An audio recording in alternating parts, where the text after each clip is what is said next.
File menu. Home button. Notification. Search. Stop. Okay အားလုံးပဲမင်္ဂလာပါ File menu. ဆိုတော့ channel ကိုကြည့်ရှုအားပေးနေကြတဲ့ညီကိုမောင်နှမမိတ်ဆွေအားလုံးပဲမင်္ဂလာပါကျွန်တော်ဒီနေ့မှာတော့ဘာကိုမိတ်ဆက်ပေးမှလဲဆိုတော့ကျွန်တော်တို့ရဲ့အသေးဆွဲပေါ့နော်ကျွန်တော်ရဲ့အသေးဆွဲ TVX ပေါ့နော် TVX game ပေါ့နော်ဒါတော့အမြန်အောင်တန်ဆွမ်းလူတွေဆော့တဲ့ game ရဲ့ကျွန်တော်တို့ဒီနောက်အခုအသေးထွက်လာတယ်ပေါ့နော်ဒီ1000 mile ဆိုတဲ့ game လေးကိုကျွန်တော်ဒီနေ့မှာဟိုပြပြပေးတော့မှာဖြစ်ပါတယ်ဒီ tutorial တပုံမျိုးလေးလုပ်ပေးတော့မှာဖြစ်တယ်ပေါ့နော်အဲ့ဒီ game ကတော့ကျွန်တော်တို့ဒီအခုထွက်ထားတာမကြသေးဘူးဒီ game ကိုဟိုကစားရတဲ့လူတွေလည်းရှိရပေါ့နော်ကစားရတဲ့ညီကိုမောင်နှမတွေလည်းရှိတယ်ကစားရတဲ့ညီကိုမောင်နှမတွေကတော့ဒီဗီဒီယိုလေးကိုကြော်သွားလို့ရတယ်ပေါ့နော်ဒါပေမဲ့ဟိုတော်တော်များများတော့ဒါလေးနည်းနည်းလေးဟိုလဲမယ်လို့ထင်လို့ပေါ့နော်ဟိုနည်းနည်းလေးဟိုခက်ခဲမယ်လို့ထင်လို့နောက်တစ်ခုကဒီကတော့ဟိုဒီ game ကိုခုမှစကစားမဲ့လူတွေအတွက်ပို့ပြီးတော့ရေးရပါပေါ့နော်အဲ့တော့ဒီ game ကဘာ game လဲဆိုတော့ကျွန်တော်အဓိကတော့ Moto Strike လို့ပဲကျွန်တော်တို့ Moto Strike ကတော့ဆိုင်ကယ်မောင်းပြိုင်တာပေါ့နော်ဒီ game ကတော့ကားမောင်းပြိုင်တာဖြစ်ပါတယ်အဲ့တော့ကားမောင်းတာဟိုဝါရနာပါရဲညီကောင်နှမရတော့အဆင်ပြေတာပေါ့အဲ့တော့ဟိုဒီကအဲ့လိုပဲ Moto Strike လို့ပဲကျွန်တော်ကတ်တွေကိုသုံးပြီးတော့ကားမောင်းရမှာဖြစ်တယ်ပေါ့နော်အဲ့ player wall မှာဆိုရင်တော့ mind by mind ပေါ့နော် mind by mind ဆိုတဲ့ game တစ်ခုပါတယ်အဲ့ game နဲ့တော့တဘောတရားချင်းတော့အတူတူပဲဒါပေမဲ့နည်းနည်းလေးတော့ဟိုတချို့နေရာလေးတွေမှာနည်းနည်းကွဲပြားမှုလေးတော့ရှိရပါတော့။ Okay အဲ့ဆိုရင်ကျွန်တော်တို့ဒီ game ရဲ့ဟိုမသွားခဲ့ပါတော့ဒီ game ကိုမကစားရခင်ကျွန်တော်ဒီထဲမှာပါတဲ့ဒီဟို game ရဲ့အကြောင်းလေးကိုပြပြမယ်ပေါ့နော်ဒီ game ကတော့ဟိုသတ်မှတ်ထားတဲ့အရာတွေကိုသုံးပြီးတော့ဒီကျွန်တော် Moto Strike တွေပဲဟိုသတ်မှတ်ထားတဲ့ mine နှုန်းကိုရောက်အောင်မောင်းအောင်ပါပေါ့နော်အဲ့သူကတော့ဒီ1000 2000သူကတော့1000 mine ဆိုတဲ့အတိုင်းပဲဒီ mine 1000ပြည့်တော့ round တစ်ခုပြီးရပေါ့နော်အဲ့မှာသူကတကယ်လို့ကိုက5000တော့ဘာလို့ထားလို့ရှင်တော့ဒါ mine 9000အရှင်ပြည့်ရလို့ကနိုင်မှာပေါ့နော် mine 9000အရှင်ပြည့်ရလို့ကနိုင်မှာကိုထားတဲ့ limit ပေါ်မှာမူတည်ပြီးတော့ကွဲပြားမှုတွေတော့ရှိရပါတော့ကိုက3000ထားရင်တော့3000အရှင်ရောက်တဲ့လူနိုင်မှာပေါ့နော်အဲ့မှာကျွန်တော် Moto Strike လို့ပဲဟို attacking ပေါ့နော်တိုက်ခိုက်လို့ရတယ်ပြန်လဲခုကန်တဲ့ဟာတွေပါတယ်ပေါ့နော်အရင်ဆုံးကျွန်တော်တို့အဲ့ဒီကတ်တွေကိုအရင်ရှင်းပြမယ်ပေါ့နော်အဲ့တော့ဟိုပထမဆုံးကျွန်တော်ရှင်းပြမှာ mine နှုန်းကတ်ပေါ့နော် mine နှုန်းကတ်ဆိုတာကတော့ကျွန်တော်ဒီရွေလျားတဲ့ကတ်ပေါ့နော်ရွေလျားတဲ့ကတ်ကတော့ကျွန်တော်တို့အနည်းဆုံးကနေစရတယ်ပေါ့နော်25 mine 25 mine ပြီးလို့ရှိရင် mine 50ပေါ့နော်50 mine သူမှတော့ over 50 mine လို့អော်လိမ့်မယ်ပေါ့နော်ဒါကတော့ဟိုလက်တွေ့ကစားရင်တော့ပိုကောင်းလက်တွေ့ကစားရင်တော့ပို့ပြီးတော့သိတာသွားမယ်ပေါ့နော်လက်တွေ့လည်းကျွန်တော်တပွဲကစားပြမယ်ပေါ့နော်အရင်ဆုံးကျွန်တော်ကတ်တွေကိုရှင်ပြောအောင်အဲ့တော့ပြန်စမယ်ဆိုရင်25 mile ရေးပြီးလို့ရှိရင်50 mile လို့ခေါ်တဲ့ဒီ mile 50မောင်းတဲ့ကတ်ပေါ့နော် mile 50မောင်းတဲ့ကတ်ရေးနောက်တစ်ခုက85 mile ပေါ့နော်85 mile ဆိုတော့ mile 85 mile မောင်းတဲ့ကတ်ရေးနောက်တစ်ခုကတော့ဒီ mile 100ပေါ့နော် mile 100ကတ်ရေးပြီးလို့ရှိရင်အမြင့်ဆုံးကတော့ mile 200ပေါ့နော် mile 200ကတ်ကတော့တပွဲမှာသူကနှစ်ကြိမ်မဲ3ဝင်ရှိရပါတော့ဟိုဒီတပွဲလုံးမှာမိုင်း200ကတ်ကိုတစ်ကြိမ်မဲ3ဝင်ရှိရပါတော့အဲ့တော့ကျွန်တော်တို့ကနောက်တစ်ခုပေါ့နော်ဒီ round နေနဲ့သွားတယ်ပေါ့နော်တို့ကတော့ဒီ mine 1000ပြည့်လို့ရှိရင် round တစ်ခုပြီးရပါတော့တို့ကတော့ red district လို့ခေါ်တဲ့ဒီ district လို့ခေါ်တဲ့အကွာအဝေးပေါ့နော်အကွာအဝေး mine 1000ပြည့်လို့ရှိရင်တို့ကဒီဟို round တစ်ခုပြီးရပါတော့အဲ့တော့ဟိုမိုင်းနှုန်းကတ်တွေကတော့ဒီလောက်ပဲပေါ့နော်မိုင်းနေရာကတ်ကတော့ချွင်းချက်အနေနဲ့တို့ကတပွဲမှာ2ကြိမ်မဲသုံးလို့ရတယ် round တစ်ခုမှာပေါ့နော်2ကြိမ်မဲသုံးလို့ရတယ်အဲ round တွေကတော့နည်းနည်းလေးသူ့ဟာနဲ့တူတော့ကွာခြားမှုတော့ရှိနိုင်တယ်ပေါ့နော်ကျွန်တော်ပြောရရင်နည်းနည်းလေးလွဲကောင်းလွဲနိုင်တယ်ဒါပေမဲ့ဟိုတဘောတရားကြီးကတော့စော့ရင်းနဲ့တော့နားလေသွားမှာပေါ့နော် okay အဲမိုင်း1000ကတော့ဘာမှ round မရှိဘူးကတော့ဟို round တစ်ခုလဲဆိုတော့မိုင်း1000ရင်ပြည့်ရလို့နိုင်တာပေါ့နော် okay ဒါတော့မိုင်းနှုန်းကတ်ပေါ့နော်နောက်တစ်ခုကဒီ attacking ပေါ့နော် attacking ဆိုတော့တိုက်ခိုက်တဲ့ကတ်တွေပေါ့နော်တိုက်ခိုက်တဲ့ကတ်ကတော့ကျွန်တော်တို့ဘာရှိလဲဆိုရင်accident ပေါ့နော် accident ကတော့ကျွန်တော်တို့ရင်ကိုပျက်စီးတာပေါ့နော်ကျွန်တော်တို့ဒီ engine မဟုတ်ဘူးကားကိုမတော်တဆမှုဖြစ်တာပေါ့နော်ဒါ accident ကတ်ပေါ့နော်ဒါတိုက်ခိုက်တဲ့ကတ်တကူနောက်တစ်ခုက auto gas ပေါ့နော် auto gas ကတော့ဒီစီတန်ကီပေါက်တဲ့ဟာပေါ့နော်စီတန်ကီကိုကျွန်တော်တို့ဖောက်လိုက်တာဖြစ်ပါတယ်ဒါတိုက်ခိုက်တဲ့ကတ်တွေကိုရောက်သွားပြီပေါ့နော်ဆော့ဆော့ရွေလေရတဲ့ကတ်တွေနောက်တစ်ခုကကြတော့ flat tire ပေါ့နော် flat tire ကတော့ကားဘိန်းပေါက်တာပေါ့နော်ကားဘိန်းဖောက်တာဖြစ်ပါတယ်ကားဘိန်းကိုဖြတ်စည်းလိုက်တာပေါ့နော်သုံးခုဖြစ်သွားပြီကျွန်တော်တို့ပြန်တွက်ကြည့်မယ်ဆိုရင်ဟို flat tire ရဲ့ auto gas ရဲ့ accident ပေါ့နော်နောက်တစ်ခုကတော့သူကဘာလဲဆိုတော့ဒီ speed limit ပေါ့နော် speed limit ကိုချလိုက်ပြီဆိုရင်ကျွန်တော်တို့ကဘာဖြစ်သွားမလဲဆိုတော့ကားကရက်တော့မရက်ဘူးဒါပေမဲ့သူကမိုင်50ထပ်ပို့မောင်းလို့မရအောင်အဲ့တော့ဟိုပြောချင်တာကတော့25မိုင်ကက်ရယ်မိုင်50ကက်ရယ်ပဲဟိုသုံးလို့ရတာမှာပေါ့နော် speed limit ပေါ့နော် speed limit ဆိုတဲ့ category ရှိရယ်ပြီးလို့ရှိရင်ဘာရှိသေးလဲဆိုတော့ counter flow ပေါ့နော် counter flow ကတော့သူကကားကိုပြောင်းပြန်လှည့်တာပေါ့နော် အရှိမောင်းနေတဲ့ကားသူကနောက်ပြန်လှည့်သွားတာပေါ့နော်အရှိကိုသွားနေတဲ့အရှိကိုခေါင်းလှည့်ထားတဲ့ကားနောက်ပြန်လှည့်သွားတာပေါ့နော်ပြီးလို့ရှိရင် red light ပေါ့နော် red light ကတော့ကျွန်တော်ဗာလဲဆိုတော့ဒီကားကိုမီနီပြတဲ့သဘောမျိုးပေါ့နော်ကျွန်တော်တို့ဒီ motor strike မှာဆိုရင် police for suit ပေါ့နော် police for suit နဲ့တူတယ်ဒါပေမဲ့ police နဲ့တူတယ်ဆိုပေမဲ့သူကတော့ရှေ့ရောက်နေတဲ့ဟာကိုပဲတိုက်ခိုက်လို့ရပါတော့ဒါကတော့ဟိုမောင်းနေတဲ့ကားဆိုရင်ဘေကားမဆိုတိုက်ခိုက်လို့ရတယ်နောက်တစ်ခုကဒီ table X ထဲမှာနောက် motor strike လို့ပဲပေါ့နော်ကိုတိုက်ချင်တဲ့လူတိုက်လို့လည်းရတယ်ပေါ့နော်အဲ့ဒါတော့ counter flow ပေါ့နော်အဲ့ဒါ counter flow ရဲ့ auto gas ရဲ့ပြီးလို့ရှိရင် speed limit ရဲ့ပြီးရင် red light ရဲ့နောက်တစ်ခုက flat tire လား flat tire ရဲ့ကျွန်တော်တော့မေ့ကုန်ပြီပေါ့နော် flat tire ရဲ့ auto gas ရဲ့ပြီး accident ရဲ့ speed limit ရဲ့နောက်ပါရှိလဲမသိဘူး red light နော် red light ရဲ့ speed limit ရဲ့counter flow ရဲ့ auto gas ရဲ့ flat tire ရဲ့ပေါ့နော်ဟောဒါတော့ဒါရှိရပါတော့ okay နောက်တစ်ခုကဒီဖြီရက်ကက်ပေါ့နော်ဖြီရက်ကက်ကတော့ကျွန်တော်တို့ဒီ accident နဲ့တိုက်ခိုက်ပြီးဆိုရင်တော့ဒီ repair နဲ့ဖြီရမယ်ပေါ့နော် repair နဲ့ဖြီရမှာဖြစ်ပါတယ်နောက်တစ်ခုကတော့ဒီ counter flow ပေါ့နော် counter flow နဲ့ဒီကိုကားကိုတိုက်ပြီးဆိုရင်တော့ဒီ under counter flow နဲ့ under counter flow နဲ့ပြန်ဖြီရမှာပေါ့နော်အဲ့တော့ဟိုပြောချင်တာကအဲ့ counter flow နဲ့တိုက်ခိုက်လို့ရှိရင်ကားကရက်သွားတာတော့မဟုတ်ဘူးပေါ့နော်ဒါပေမဲ့ကားပြန်မောင်းလို့ရတယ်ဒါပေမဲ့မောင်းလို့ရပါမယ်ဘယ်လိုဖြစ်သွားလဲဆိုတော့နောက်ပြန်မောင်းသွားတာပေါ့နော်မိုင်300ရောက်နေတဲ့ကားကကျွန်တော်မိုင်100ကတ်ကိုအဲ့ counter flow လောက်ထားတဲ့အချိန်မှာမောင်းလို့ရှိရင်မိုင်100ကိုနှိပ်လိုက်မယ်ဆိုရင်သူကမိုင်100နောက်ပြန်ရောက်ပြီးတော့မိုင်200ပြန်ဖြစ်သွားမှာပေါ့နော် under counter flow မတွေ့မချင်းတော့ဒီမိုင်နှုန်းကတ်တွေကိုမသုံးသင့်ဘူးပေါ့နော်အဲ့တော့ကိုကတ်တွေကိုကိုကတ်တွေကိုပယ်တင်လဲပယ်မပယ်တင်လဲမပယ်နဲ့ဒါကတော့ motor strike တော်တော်များများကစားနေကြဆိုတော့သိမှာပေါ့နော်အဲဆိုရင်ကျွန်တော်တို့က accident ဆိုရင် refer နဲ့ပြန်ဖြေရမယ် counter flow ဆိုရင် under counter flow ပေါ့နော်နောက်တစ်ခုက auto gas ဆိုရင်တော့ gas နဲ့ပြန်ဖြေရမှာဖြစ်ပါတယ်ဒီ gas ဆိုတဲ့ဒီ cat နဲ့ပေါ့နော်ပြန်ဖြေရမှာဖြစ်ပါတယ်ပြီးလို့ရှိရင် red light ပေါ့နော် red light ပြီးလို့ red light ကတော့ဒီ green light နဲ့ပြန်ဖြေရမှာပေါ့နော် green light ဆိုတဲ့ cat နဲ့ဆက်နှိုးရမှာပေါ့နော် green light ဆိုတဲ့ cat နဲ့ပြန်နှိုးရမှာနောက်တစ်ခုက flat tire နဲ့ဒီကားဘိန်းဖောက်ပြီးဆိုတော့ဒီ spare tire နဲ့ပေါ့နော်ပြန်ပြီးတော့ဖြေရမှာဖြစ်ပါတယ်နောက်တစ်ခုက speed limit ချထားပြီဆိုရင်ကိုကားကို speed limit ချထားပြီဆိုရင်တော့ဒီ under speed limit နဲ့ပြန်ဖြေရမှာဖြစ်ပါတယ် okay အဲဆိုရင်တော့ဒီလောက်ဆိုရင်တော့တော်တော်များများတော့တဘောပေါက်လောက်ပြီးထင်တယ်ပေါ့နော်အဲ့တော့ဟိုလက်တွေ့ကစားကြည့်မယ်ပေါ့ဒါပေမဲ့သူကတစ်ခုရှိနေတာက out of gas တို့ဒီ accident တို့နောက်တစ်ခုကဗာလဲ flat tire တို့ဟိုပြန်ပြီးပြီကျွန်တော်တို့ကထားပါတော့ flat tire မှာကျွန်တော်ကားဘိန်းပေါက်သွားတယ်ဆိုတော့ spare tire နဲ့ပြန်ပြီးပြီဆိုရင် spare tire နဲ့ပြင်ပြီးတော့တခါလေးတန်းမောင်းလို့မရဘူးဂျားထဲမှာ green light ဆက်သုံးအောင်ပဲပေါ့နော်အဲ့တော့ကားဘိန်းကိုတော့ပြင်ပြီးပြီဒါပေမဲ့ကားဆက်နှိုးအောင်ဆိုတဲ့အဓိပ္ပာယ်ပေါ့နော် okay အဲ့တော့ကျွန်တော်လက်တွေ့ဆော့ပြီးကျင်းတော့ပို့ပြီးတော့သိတာမှာမနော်အော် okay ကျွန်တော်မေ့နေလို့နောက်တစ်ခုကြံနေတာ safety cap ပေါ့နော် safety cap ကကြတော့ဗာလဲဆိုတော့ဒီဟို driving aids ပေါ့နော် driving aids ကကြတော့သူကဗာလဲဆိုတော့ဒီကား accident ဖြစ်တဲ့ရန်ကိုကောက်ွယ်ပြီးအဲ့ driving aids ဆိုတဲ့ကတ်ကိုရပြီဆိုတော့အဲ့ driving aids ကိုနှိပ်လိုက်ပြီးရင်အပိုအလှည့်တလှည့်ရလိမ့်မယ်အဲ့ကြလို့ရှင် refer ပြန်ဖြည့်စရာမလိုတော့ဘူးပေါ့နော် refer မလိုတော့ဘူးဘာလို့လဲဆိုတော့ဒီကာကွယ်တဲ့ကတ်အများတန်းရသွားပြီပေါ့နော်တဘောကကျွန်တော်တို့ accident ကိုကားကိုအများတန်း accident လုပ်လို့မရတော့ဘူးပေါ့နော် refer ကတ်လည်းမလိုတော့ဘူး refer ကတ်ကိုပယ်လို့ရအဲ့ driving aid ဆိုတဲ့ cat ကိုရပြီဆိုရင်ပေါ့နော်ပယ်လို့ရပြီနောက်တစ်ခုကအဲ့ဒါအပိုအလှည့်တစ်ခုလည်းရတယ်ပေါ့နော်ဒါတော့ဟို accident ကိုဆော့နေတဲ့ round အတွင်းမှာပေါ့နော်လုံးဝမဖြစ်တော့ဘူးပေါ့နော် driving aid ဆိုတဲ့ cat ရသွားရင်ပေါ့နော်နောက်တစ်ခုကကျွန်တော်တို့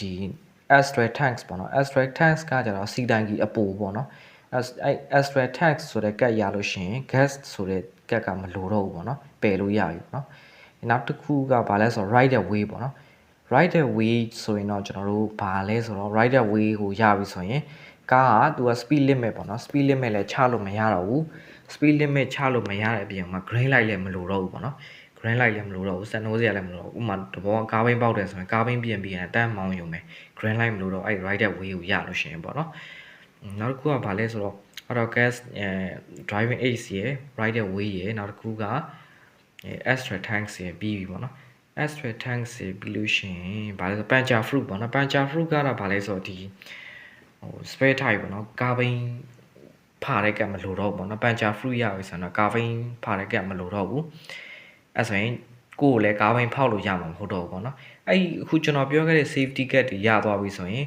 သူတို့ရဲ့တက်ဆိုင်ရာ safety gate တွေရသွားပြီဆိုရင်ကိုယ်အဲ့ မထားပါတော့ကျွန်တော်ကဟို driving ace ရပါပြီဆိုရင်ကိုယ် accident နဲ့တိုက်ခိုက်လို့မရတော့ဘူးပေါ့နော်သူတို့ကဟိုဘယ်လိုပဲတိုက်ခိုက်အဲ့ accident ဆိုတဲ့ကတ်နဲ့တိုက်လို့မရတော့ဘူးပေါ့နော် okay အဲ့ဆိုရင်နောက်တစ်ခုကဒီ driving ace ကိုရပြီဆိုရင် under counter flow လို့ခေါ်တဲ့ဒီကားကိုနောက်ပြန်လှည့်တဲ့စနစ်ကနေလည်းလွတ်သွားတယ်ပေါ့နော် okay အဲ့တော့ကျွန်တော်တို့ဒီမှာလက်တွေ့မောင်းအောင်ပေါ့နော်အဲ့တော့လက်တွေ့မောင်းမယ်ဆိုတော့ခဏလေးနော်ကျွန်တော်အဲ့တော့ကစားရင်းနဲ့ကျွန်တော်ရှင်းပြပေးတော့မယ်ပေါ့နော် okay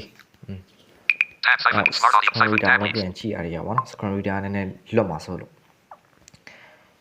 battery details အဲ့တော့ဒီ game တော့စိတ်ရှိလက်ရှိနေဆော့တော့တော်တော်ကောင်းတယ်ဗျဒီ modo strike တို့ကိုကျွန်တော်တော်တော်ဆော့လို့ကောင်းတယ်ပေါ့နော်ရှင်တော့ဒီ player wall မှာဒီ mind by mind နဲ့တူတယ်ပေါ့နော်ဒီကောင်ကအသင်းလိုက်တွေကစားလို့ရတယ်ပေါ့နော်အသင်းလိုက်ဆိုတော့ဒီ9ဦးတွေခွင့်ပြုရပေါ့နော်9ဦးမှာသူက4ဦးဆိုရင်2ယောက်2သင်းပေါ့နော်6ဦးဆိုရင်တော့2ယောက်3သင်းဒါမှမဟုတ်ရင်3ယောက်2သင်းပေါ့နော်8ဦးဆိုရင်တော့4ယောက်2သင်းဒါမှမဟုတ်ရင်2ယောက်4သင်းပေါ့နော်9ဦးဆိုရင်တော့3ယောက်3သင်းပေါ့နော်ဟိုဒီအသင်းလိုက်တွေကတော့ကျွန်တော်ဆော့မပြတော့ဘူးပေါ့နော်ဒါကတော့သူတို့ yes တွေ no တွေနောက်တစ်ခုကဒီကျွန်တော်တို့ penalty kick တွေမှာရွေးလို့ပေါ့နော်ဒီ yes တွေ no တွေနဲ့ရွေးမယ်ထင်ပါတယ်အဲ့တော့ဒီအသင်းလိုက်ကိုတော့ကျွန်တော်ဆော့မပြတော့ဘူးပေါ့နော်one friends online one friend with mobile online modo strike button ဆိုင်ကမောင်းတာ okay အဲ့ကျွန်တော်ကဒီမှာ create table လောက်လိုက်မယ်နော် 130 create table လောက်လိုက်မယ် friends online button create a table နောက်တစ်ခုကလေသူကလေဒီ my နှုံးကိုပို့လို့မရအောင်သိလားဥပမာကျွန်တော်ကmy 900ရောက်နေပြီပေါ့နော်အဲ့မှာကျွန်တော်မှာရှိတဲ့my နဲ့ထားပါတော့ကျွန်တော်က my 900မှာရောက်နေပြီmy 200ကက်ကလည်းသုံးဖို့တစ်ချိန်ကြံနေရဒါပေမဲ့ဟိုအဲ့200ကက်ကသုံးလို့မရတော့ဘာလို့လဲဆိုတော့ဟိုပို့နေလို့လည်းမရဘူးလိုနေလို့မရသူ့ရဲ့ my နှုံးကိုအတိအကျရောက်အောင်သွားတယ်ပေါ့နော်ဥပမာထားပါတော့ကျွန်တော်က my 800မှာရောက်နေဆိုတော့ my 200ကက်နဲ့မောင်းလို့ရတယ်my 985မိုင်ရောက်နေပြီဆိုရင်အဲ့25မိုင်ပေါ့နော်25မိုင်မတွေ့မချင်းအဲ့ကတ်တွေကိုပယ်ပြီးတော့အဲ့မိုင်90နဲ့လည်းမောင်းလို့မရတော့ဘူးပေါ့နော်100နဲ့လည်းမောင်းလို့မရတော့ဘူးဘာလို့လဲဆိုတော့25မိုင်ပဲလိုတော့အောင်เนาะအဲ့တော့ roulette dominoes button finding back button quick back button domino roulette button tic tac farkle button tic tac snakes and ladders roulette button ခဏလေးပေါ့ tic tac farkle uno button modos penalty uno button ဟိုရှိရဆွဲတင်တော့ 1000 miles button 1000မိုင်ပေါ့နော်ခေကျွန်တော်ထောင်လိုက်မယ် 1000 miles quick menu ကျွန်တော်ဒီမှာတော့ဒီ make တွေပဲ private လုပ်လိုက်မယ်နော် show menu leave button choose point set stream on play shop button play button add mod this make table private button the table options button show menu private လုပ်လိုက်ပြီပြီးကျွန်တော် app order make table add mod how to play add mod this cost 1 coin but close but yes button okay titanium forces join the table accessibility volume 53 one quick menu table option enable ကျွန်တော် round 2ပဲကျွန်တော်1000ပဲကစားလိုက် dismiss players start button max scores max score max scores and cancel button enter a number text box enter a number 0 okay cancel 1000 text box cancel okay ဒီ button မှာ yes ပြီးလိုက်မယ် allow attacking a stop car ဟော allow attacking start car ဆိုတာကဒီရက်နေတဲ့ကားကိုထပ်ပြီးတော့တိုက်ခိုက်လို့ရမလားဆိုတော့ yes no တောင်းတာပေါ့နော်ဟိုပြောချင်တာကကျွန်တော်တို့ကဒီ grand line နဲ့ရက်ထားတဲ့ sorry red line နဲ့ပိတ်ပြီးရက်ထားတဲ့ကားကိုရက်နေတဲ့ကားကိုထက်ခါတလဲလဲပေါ့နော်နောက်ထပ်ရှိတဲ့ကိုကတ်တွေနဲ့အစွမ်းကုန်လိုက်တိုက်ခိုက်တဲ့သဘောမျိုးပေါ့နော်အဲ့ဒါကို yes please yes please တောင်ဖြစ်ကုန်မယ် yes ပေးမလား no ပေးမလားပေါ့နော်ပြောချင်တာဒီရက်နေတဲ့ကောင်ကိုထက်ခါတလဲလဲထပ်ပြီးတိုက်ခိုက်တာပေါ့နော်အဲ့လိုမျိုးဒီ accident နဲ့လည်းဆက်တိုက်တယ် accident ဖြစ်နေမှတခါဒီ aura gas နဲ့လည်းဆက်တိုက်တယ်ပေါ့နော်ကားကိုတစ်ခုလုံးကိုဒါအထက်ထက်ပေါ့နော်ချုပ်ပြီးတော့တိုက်ခိုက်တာပေါ့အဲ့ဒါကြီးကတော့တိတ်မကောင်းဘူးပေါ့နော်ပွဲလဲပိုကြတယ်အဲ့တော့ yes button no button လို့ပေးလိုက်မယ် reshuffle to the start pile when the deck runs out အော်ဒီမှာ reset for discard ပိုင်းဆိုတာဒီကတ်ဒီကိုမှွေမလားပေါ့နော်မှွေပြီးတော့သူကဟိုကတ်ဒီကိုဒီကြပန်းနဲ့မဟုတ်ဘဲနဲ့သူကဟို no ပေးတော့မမှွေဘူးပေါ့နော် yes ပေးလို့ရှိရင်တော့ကတ်ဒီကို auto မှွေပေးမယ်ပေါ့နော်ဒါကတော့ဘာနဲ့တူတော့ဆိုတော့ဒီဟို99လို့ပါတော့မှာဆိုရင်ဒီခါလေးကျရင် clockဆိုပြီးတော့မှွေတော့ပါဘူးအဲ့နဲ့တူတယ်အဲ့တော့ကျွန်တော်တော့မှွေခိုင်းလိုက်တယ်ပေါ့နော်စပြီကျွန်တော်ဒီမှာကျွန်တော်ပြောရကတ်တယ်ပေါ့နော် end of speed limit 200 miles enable microphone button enable 200 end of speed limit အဲ့တော့အရင်ဆုံးဆော့မယ်ဆိုရင်ကျွန်တော်တို့ကဟိုလက်နဲ့ချောင်းနဲ့အောက်ကိုအရင်ဆွဲချပြီးကတ်9ချက်ပြည့်အောင်ယူရတယ်ပေါ့နော်ပြီးမှကိုကြိုက်တဲ့ကတ်ကိုတော့အရင်ဆုံးလက်နဲ့ချောင်းနဲ့အောက်ကိုဆွဲချမယ်ကတ်တစ်ခုဆွဲပြီးဟုတ်တယ်ကွာအနာကောင်းတာ flow လာကဲပေတယ်ကွာကဲလောင်းဘလက်ဖြီးပြီးပေတယ်ပေါ့နော်ထုံးစံတိုင်းခိုင်းလာဆိုပြီးမောင်းလာဒီကောင်ဘာနဲ့တိုက်ခိုင်းလဲကောင်းတာ flow နဲ့တိုက်ဟောဆွဲအောင် sorry end of 100 miles enable 100 end ofကျွန်တော်ကောင်းတာ flow နဲ့တိုက်မယ် titanium force plate 75 miles ဒါရဒီကဘာဘာဘောလာ enable 1000 quick men table Mr. Tunlin on 0 titanium force 0 အေးပါအဲ့လိုလုပ်မယ်မင်းတော့ 75 မောင်းလေ counter flow လောက်ထားတဲ့အတွက်ကားကြီးကနောက်ပြန်သွားနေပါတော့ဆိုတော့0က0ကဆိုရင်ကောင်သွားလို့မရအောင် Reverse. Spare အဲ့ဒါ tire. ဘလို့မောင်းမှာ okay အဲ့တော့တက်လက်ပြီးတိုင်းမှာသူကတ်ဆွဲပေးရပါကိုလက်ထဲမှာကတ်9ချက်အမြဲတမ်းဖြစ်နေရမှာ okay End of counter. Enable microphone button. End of counter flow. under counter flow 100 miles. End of speed. Reverse. Spare tire. Reverse. refer တွေများနေပယ်လာအောင် Lock. Mr. Tunlin off. Drop. refer Reverse. ကိုပယ်လိုက်ပြီ Tab leaks connection underscore active. Tab leaks connection unstop. okay ဒီကောင်ဘလို့မောင်းမှာမင်းတို့ကြိုက်ရမှာလမ်းတစ်ချောင်းနဲ့အောက်ကိုဆွဲချမယ်ကိုကားရဲ့အခြေအနေကိုကြည့်ကြလို့ရှိရင်လမ်းတစ်ချောင်းနဲ့ဘယ်ဘက်ကိုဆွဲတယ်ပေါ့နော်ဒီမှာ Mr. Tunlin off. 0 miles. Stopped. Red light. ဒီမှာပေါ့နော်ကျွန်တော်ကားက loss stop ဖြစ်နေရမှာ red light မိနေတယ်အဲ green light နဲ့ပြန်ဖြီးဖို့လိုအပ်နေတာပေါ့နော် Enable 1000 miles. အော် History shown. Oh, shit. History hidden. Enable 100. End of 100. 200 miles. လောက် You ပါ can't talk. green light လေးလာပါ End of speed. Reverse. Spare tire. Reverse. Mr. Tun spares. Reverse. 200. 100 miles. 100 mile ကိုကျွန်တော်ပယ် Mr. လိုက်တော့ Tunlin မှာ off. ပေါ့ Drop 100 miles. okay Titanium force plate 25 miles. 10:30 p.m. ဒီမောင်း Enable မောင်း microphone တော့ဘ button. လို့မောင်းမောင်း 200. 100 miles. okay ကျွန်တော်ဒီမှာ100 mile နဲ့ပဲကျွန်တော်ပယ်မယ်ပေါ့နော်ဆက်ပြီးတော့ပယ် Titanium force drop. Red light. ဟာဟေ့အောင်ကြီး 100. Enable microphone green button. light လေးလာ 100 miles. Long red. Mr. Tunlin table options button. Show menu. green light လေးလာ Titanium force drop accident. History shown. ဟာ History hidden. အဲ့လမ်းတစ်ချောင်းနဲ့အောက်ကိုဆွဲချမယ် Mr. Tun table options. Quick menu. 1000. Enable at 50 miles. 50 mile ပယ်တယ်ကွာ Long red. Mr. Tunlin table options button. Show menu. Titanium force drop flat tire. ဟုတ်လို့ rider wheel လေးရလိုက်အဲ့ဆိုရင်ငါ green light 30မလို့တော့ Mr. Table options button. Show menu. အေး Quick menu. 1000. Enable micro 50 miles. ဟောရောက်ကြီး50 mile Long နဲ့ red. ကွာ Mr. Tunlin table options button. Show menu. Titanium force plate 75 miles. အေးမင်းတော့ဘလို့မောင်းမောင်းကောင်းတာ flow မိနေတဲ့အတွက်ဒီကောင်ကကားဘလောက်မောင်းမောင်းဒီကောင်0ပဲ Mr. ကြည့် Tun spare tire. Come on. Mr. Tunlin off. 0. Titanium force. 0. 0ပဲတွေ့လာဘာလို့ဆိုတော့ကျွန်တော်ကဒီ counter flow နဲ့တိုက်ထားတဲ့အတွက်သူ under counter flow မတွေ့မချင်းအဲ့တိုင်းပဲသူနေနေရတော့မှာအဲ့တော့ဘလို့မောင်းမောင်းအဲဆိုကားနောက်ပြန်လဲနေ End of အောင် 200. End of 200. Counter flow. အဲ counter Enable flow light counter flow. counter flow တော့ထားအောင်မရမှာဒီကောင်တကယ်လို့ under counter flow ရလို့ရှိရင်ကျွန်တော်ထပ်တိုက်ချင်တော့ 200. End of counter 200 miles. And 200 miles. 200 mile ပဲပယ်လိုက် Long တော့ rest. Mr. 200 Tunlin off. mile Drop ပယ်လိုက် 200 ပြီ miles. long Titanium black force ဖြစ် dropped ရ out ပါ of တော့ gas. 200. Counter. Enable microphone အဲ button. 100. Enable microphone. green light လေး 100 လာ miles. ပါလို့ green Long light red. Mr. Tunlin table options button. Show menu. မလာတော့ဘူး Titanium force plate 100 miles. ဒီနေ့ဘလို့ပဲမောင်းမောင်း under counter flow Mr. မ Tun ရဘူး table ပေါ့ option. နော် Quick menu. 1000. Enable micro. End of counter flow. under counter flow ကပယ်လိုက်မယ်ကွာ Long red. Mr. Tunlin table options driving button. Show ace ရ menu. ပါတော့ဒီ under counter flow ပယ် Titanium လို force က်လို့ plate ရပြီပေါ့ 100 နော် miles. driving ace ရတော့နှစ်ကပ်ပယ်လို့ရပြီ under counter flow ရယ် repair ရယ်ပယ်လို့ရပြီပေါ့နော်တကယ်လို့ rider way ရပြီဆိုရင်တော့ green light ရယ်ဒီ under speed limit ရယ်ပယ်လို့ရပြီ Mr. Table option. Quick menu. 1000. Enable 50 miles. ဟောကြီးမိုင်50ကကြီး Long လာ red. ဝါ Mr. Tunlin table options button. Show menu. Titanium force dropped. Red လု light. ပ်ပါလို့လုပ်အာညောင်းသွားပြီလှဲလောက်မယ် History shown. History hidden. You can't draw. အော် Quick menu. 1000. Enable flat tire. flat tire ကြောင့် End of counter flow. Excess of 46. Counter flow. 200. End of speed limit. Repairs. Spare tire. Repairs. Mr. Tun spares. Repairs. ဒီ Counter. End counter of flow counter flat tire. flat tire ကိုပယ်ကောင်းမလား End of counter flow. counter flow ပေးရအောင် Long ကောင်း red. ပါ Mr. Tunlin off. Drop counter flow. Titanium force drop speed counter limit. flow ပေးမယ် Flat tire. End of counter flow. Enable. End of counter flow. ဟဲ့အောင်ကြီး Long red. Mr. Tunlin လု table ပ်ပါ options button. green Show light menu. ကလာပါဟာ green light Titanium force dropped accident. Mr. Tunlin table up. Quick menu. 1000. Enable my end of counter flow. 75 miles. အာဟဲ့အောင်ကြီး85 Long မိုင် red. Mr. Tunlin off table options button. မ Show လို့ menu. ဘူးလို့ green light လို့ Titanium force dropped. End of speed limit. ပြင်းလာပြီဘောကြီး Quick menu button. မလုံးနေ 1000. Enable my puncture proof. ပန်ချာ fruit ဒီပန်ချာ fruit ကက်ကိုရရင်ကာဘင်းထားတဲ့ကက်ကိုထုတ်လို့ရပြီပေါ့နော်အဲကြောင့်ပန်ချာ fruit ကိုသုံးလိုက်မယ် Mr. Tunlin off table options button. Show menu. okay အဲ့တော့ကျွန်တော်ဒီမှာ spare tire ကိုပယ်လို့ရပြီအဲ့မှာနောက်တစ်ကက်ဟိုလက်နှချောင်းနဲ့ထပ်ဆွဲမယ် Quick menu. 1000. Enable 70. End of count flat tire. End of speed limit. Repairs. Spare tire. ရောဒီမှာကာဘင်းထား Long တဲ့ red. ကက် Mr. ကို Tunlin off drop spare tire. မလိုတော့ဘူးပေါ့နော်သူက spare tire ကိုပယ် Titanium လို့ရ force ပြီ plate 75 miles. အဲ့ဆိုကာဘင်းနဲ့ဖောက်လို့မရတော့ဘူးပေါ့နော်ဘာလို့ဆိုဒီပန်ချာ fruit ဆိုတဲ့ကာဘင်းအပူအမြဲတမ်းကာဘင်းအပူကက်ရှိသွားပြီဆိုတော့ End of okay 200. Flat tire. End of counter flow. 70. End of counter 75 ရော miles. 85မိုင်ကက်ကြီး Mr. Tunlin off drop 75 miles. Titanium force dropped. End of speed limit. ပါ Speed limit. End of speed. Speed limit. speed limit Mr. Tunlin table options button. Show ဒီ menu. speed limit ကျွန်တော်ချလိုက်ရပါတော့အဲ့တော့သူမိုင် Titanium force plate. End of speed 50 limit. ကိုမောင်းunder speed limit နဲ့ပြန်ဖြည့်ရပါတော့ဒီအဲ့ speed limit ချလိုက်ပြီဆိုရင်25မိုင်ရမိုင်50ပဲသုံးလို့ရအထက်က85တော့100တော့200တော့သုံးလို့မရတော့ Quick menu. 1000. Enable spare tire.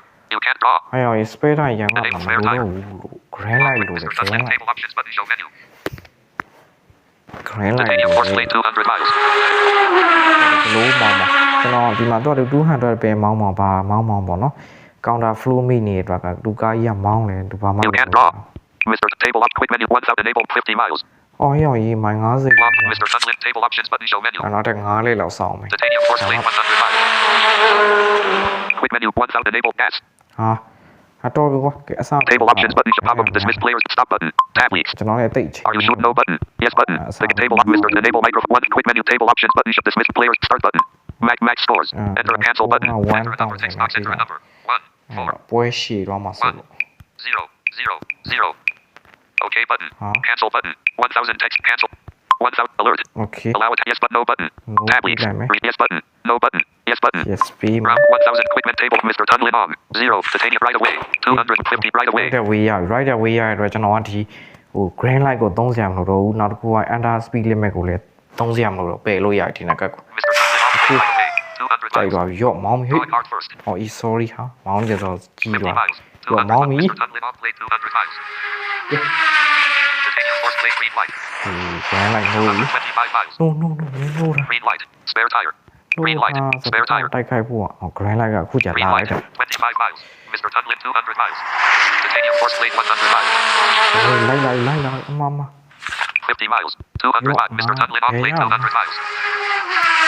Titanium force plate 75 miles. ဟဲ့လေဒီကောင်တိုက်ခိုက်ဖို့ကက Spare green light. 20 enable microphone button. 20 green light. Green light. 50 miles. 50 miles. Mr. Tunlin on plate 50 miles. Titanium force plate 25 miles. ကျွန်တော်ဒီတက်လေပြီးတိုင်းမှာကိုကကတ်ကိုလက်နဲ့ချောင်းနဲ့အောက်ကို 50 miles. ဆွဲချ Green ပြရ 50. မယ် Mr. Table up. Mr. 50 green light. 50 miles. မောင်းပြီ Tunlin on ဟေး plate ရော 50 miles. Titanium force plate accident on Mr. Tunlin on.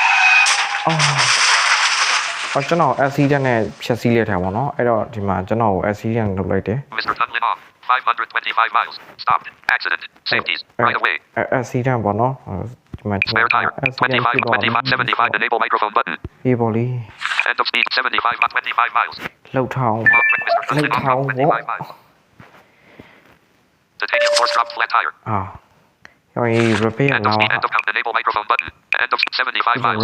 25 miles. repair လို့ဝီ Long red. repair Mr. Tunlin on drop 25 miles. Accessibility volume 40. Titanium force plate 100 miles. ဟောရောကြီး End of counterflow. ကောင်းရော့ကွာကဲ Mr. Tunlin green light. ကဲဘာလုပ်ချင်လဲပြော Titanium force drop red light. ဟမ် Spare tire. သူ red light ကိုဘာလုပ်ပေးရလဲဆိုတော့ကျွန်တော်ဒီကျွန်တော် rider way ကတ်ရသွားတယ်သူကဟို green light လည်းသုံးစရာမလိုတော့ဘူးအဲ့ sorry ဒီ red light နဲ့ကျွန်တော်တိုက်ခိုက်လို့မရ Green ဘူး light. Spare tire. Green light. green light ကိုပဲပေး Long လိုက် red. တော့ Mr. Tunlin on drop green light. green light ကကျွန်တော်မလိုတော့ဘူးလေနော် End of 75 miles. ရော End of ကြီး speed. End of counterflow. 25 miles. 75 ဒီကောင် miles. ဘာ Enable ဘာတော့ 1000 quick menu table up. Mr. Tunlin on. 625. Titanium force. 200. ဟဲ့ Table up. ဒီကောင်ကားယူနောက်ပြန်မောင်းနေတာကွာရော 75 miles. ဒီကဲတော့ဒီကညီကောင်မနမရတော့ကားယူနောက်ပြန်တော့မမောင်းနဲ့ပေါ့ဗျာနော်အဲ့မှာကိုကကတ်တွေကိုပယ်ပြီးတော့စောင့်တယ်နော်ဟောကျွန်တော် under counter flow နဲ့ဒီကောင်တိုက်ရတယ် Enable 70. End of count. End of မ speed. ရ End of ဘူးညီ counterflow. လေးရ End of counterflow. အဲ့လိုလုပ်မ 70. ရ End ဘူး of counterflow. မခွေ You တော့ get latest. ဟေးဘာနဲ့တိုက်ခိုက်တာ Mr. Tunlin on. 525 miles. Stopped. Accident. Safeties. Right away. အော်ပြန်ဖြီလိုက်တာဟို sorry ပြန်ဖြီလိုက်တယ်သူက You can't draw. 70. End of count. End of speed. 75. Green light. Spare tire. Green light. လိုက်ပေး Long red. Mr. Tunlin on drop ဟော green လို့တော့ light. ပေးလိုက်တော့မယ် green light ရဲ့ spare tire ရဲ့ကျွန်တော်ပယ်လို့ရ Titanium တ force ယ် drop နော် speed limit. နောက်ဒီ under speed limit ရမလို့တော့ကျွန်တော်30ခုချိန်မှာသုံးဖို့မလိုတော့ဘူးပေါ့နော် End of speed. End of count. 75 miles. End of counterflow. 100 miles. Enable micro. 100 miles. ကြောက်ရေး You can. End of count. 75 miles. End of count. End of speed limit. ရော under speed limit ကိုပေးရ Long တဲ့ rest. 70. Spare tire. Titanium force dropဒီ red light. rider way ကိုရသွားပြီဆိုရင်ကို limit လည်းချတော့မရတော့ဘူးသိလား 75 miles. green light လည်းချလို့မရတော့နောက်ဒီ speed limit လည်း End လောက် of လို့မ count. ရတော့ 70. End of count. 100 miles. 70. 100 miles. 75 miles. အော်ရောကြီး repair လို့ repair လေးတစ်ခါပဲ Titanium ကြာ force တာ drop flat tire. 70. 100. Enable 1000. Enable 100 miles. 75 miles. Ôi ôi, Mr. Tunlin on drop ပေးနေ 75 ရတာမ miles. နေတော့ဘူးလေကွာ Titanium force plate 200 miles. အဲ့ဒါကယူနေအော်အေးမယူဟာဒီကောင်မှန်းတယ် You can't draw. ဟောငါ counter flow 100. Enable မိ microphone နေ button. ထင်တာမမိတော့ 100 miles. လွတ်သွားပြီ Long red. Mr. Tunlin 100 miles. Titanium force လွ drop တ်တာ speed မှ limit. န်တယ်အော် speed limit ကိုသူပယ်လိုက်တာပေါ့နော်ဘာလို့ speed limit ကိုပယ်ရလဲဆိုတော့ဟိုကျွန်တော်ကောင်းအောင်တိုက်ခိုက်လို့မရတော့ဘူးလေသူ speed limit နဲ့တိုက်ခိုက်လို့မရအောင် rider way ရသွားတယ်ကွာ 75. End of count. 100 miles. 100 miles. End of count. 100 miles. 170 end of count spare tire. ကျွန်တော် display type ကိုပေးကွာ Mr. ကား Tunlin ပဲ on drop spare tire. ဖောက်တဲ့ကက်ပေါ့နော်ကားပဲ sorry ကားပဲဖားတဲ့ကက်ဟောရေး End of 7 end of count gas. Enable microphone gas. အော်ဒါကားစီ End of ဖြည့် count တဲ့ကက် 100 miles. ဒါလည်းလူကြီးရေ 170 end of counter flow. 75 miles. 85မိုင်ပဲပေး Mr. Tunlin တော့ on drop 75 miles. အဲ့တော့ကျွန်တော်မှာ extra tanks ကမရလေးရဲ့အတွက်ဒီ gas ကက်ကိုခဏချန်ထားတာပေါ့ 100 end of gas. End of counter flow. Enable အဲ့ microphone. ဒီ End of အန် counter နာကောင်း flow. တာ fluid On red Mr. Tunlin gas. ပေးတယ်ကွာ Titanium force plate 50 miles. End of count 50 miles.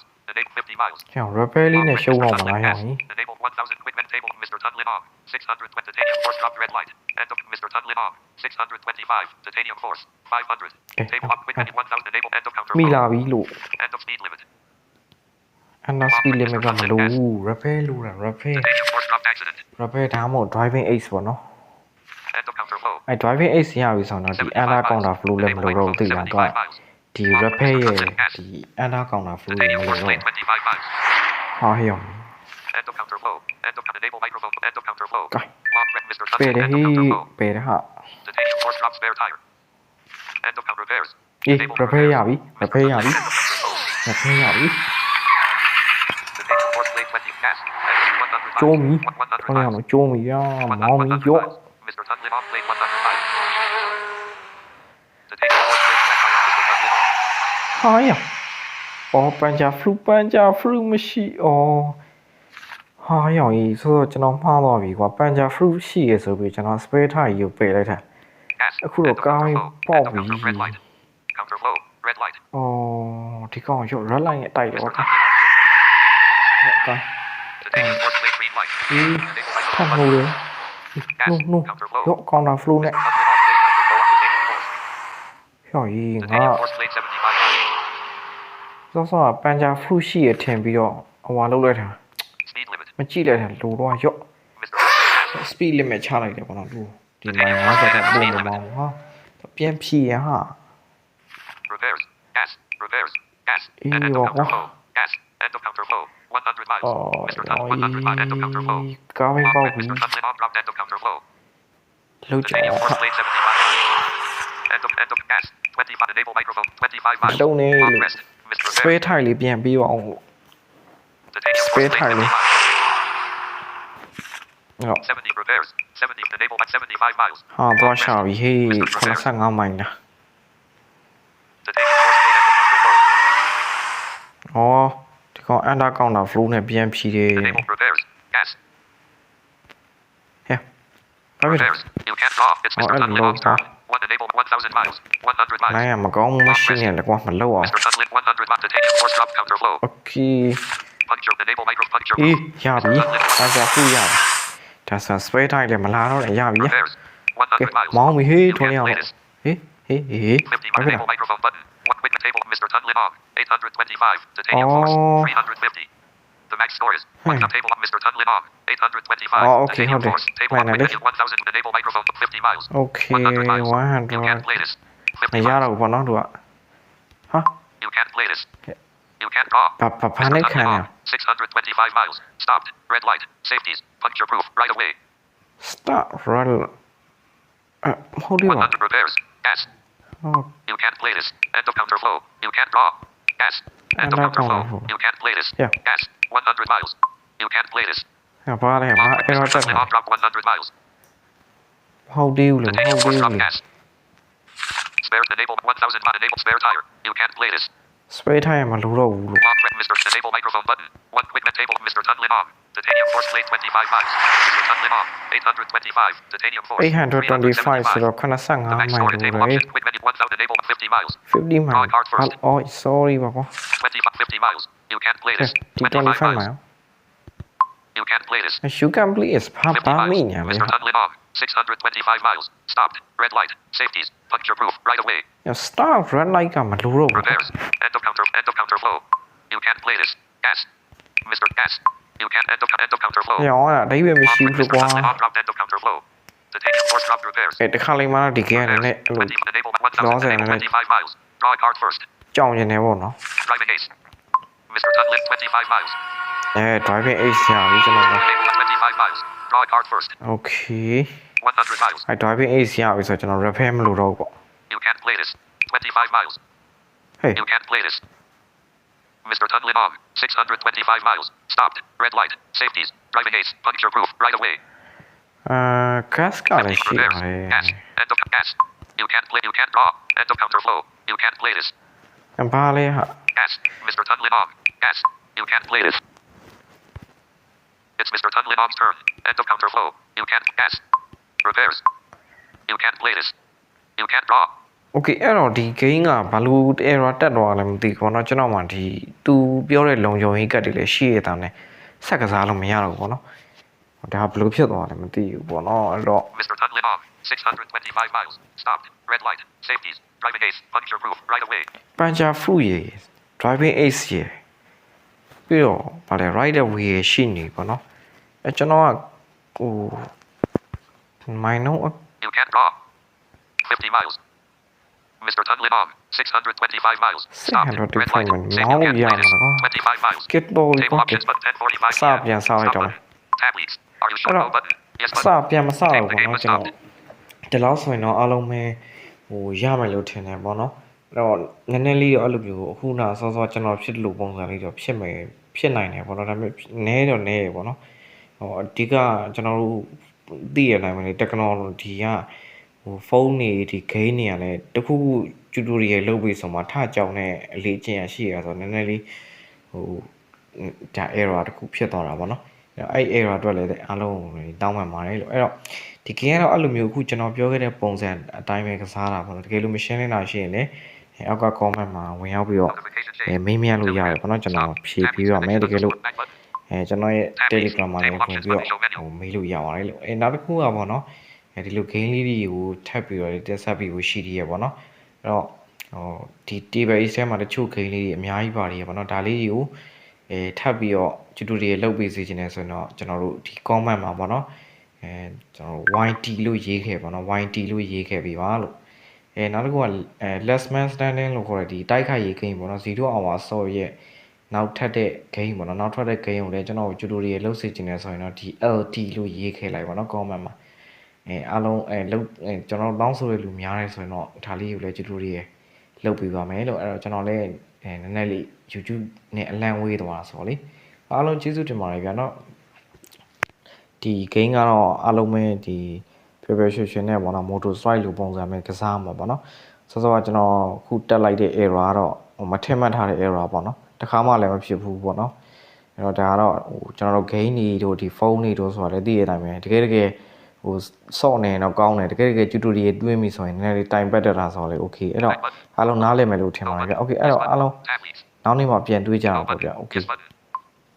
System launcher. အဲ့တော့ Notification. အဆင်ပြေနိုင်ကြပါစေဗျ YouTube 13 search. Tab Telegram 13 minutes ago. Search.